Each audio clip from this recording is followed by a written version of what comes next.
గ్రామాలు స్వయం ప్రతిపత్తి వ్యవస్థలుగా ఎదగాలని ఉప ముఖ్యమంత్రి పవన్ కళ్యాణ్ ఆకాంక్షించారు. మంగళగిరి సీకే కన్వెన్షన్ సెంటర్లో నిర్వహించిన పంచాయతీరాజ్ దినోత్సవానికి ఆయన ముఖ్య అతిథిగా హాజరయ్యారు. పంచాయతీల నిధులు వాటికే ఖర్చు చేయాలని అధికారులకు చెప్పినట్టు పవన్ తెలిపారు. అధికారులు, ఉద్యోగుల సహకారంతో అనతి కాలంలోనే 1000 కిలోమీటర్ల మేర రహదారులు నిర్మించినట్లు వివరించారు. డబ్బులు, సిఫార్సులు లేకుండా పంచాయతీరాజులో బదిలీల ప్రక్రియ చేశామన్నారు. పార్టీలకు అతీతంగా గ్రామాలకు నిధులు ఇచ్చినట్టు వెల్లడించారు. పంచాయతీరాజ్ అనేది డబ్బులు లేకుండా ముందు బదిలీలు జరగవు, సిఫార్సులు లేకుండా బదిలీలు జరగవు. నేను ఆ రెండింటికి మా పేషీ నుంచి చాలా క్లియర్ కట్ ఇన్స్ట్రక్షన్ పెట్టాను.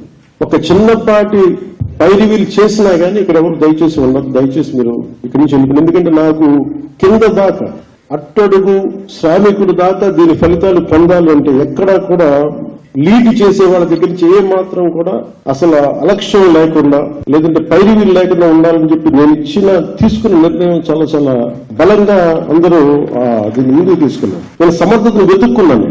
నిజంగా ఇంటిగ్రిటీ ఉండి మన పరిపాలనా వ్యవస్థను పటిష్టం చేద్దాం అనుకున్న అధికారులు ఎవరున్నారో వాళ్ళని వెతికి పట్టుకోండి. ఫస్ట్ నేను ఇచ్చిన ఇన్స్ట్రక్షన్ అంతే. నేను ఒకటి గ్రామాలు దేశాన్ని పట్టుకొమ్మలు కాబట్టి అది సర్పంచ్ స్వయం ప్రతిపత్తి గల గ్రామాలు అవ్వాలి.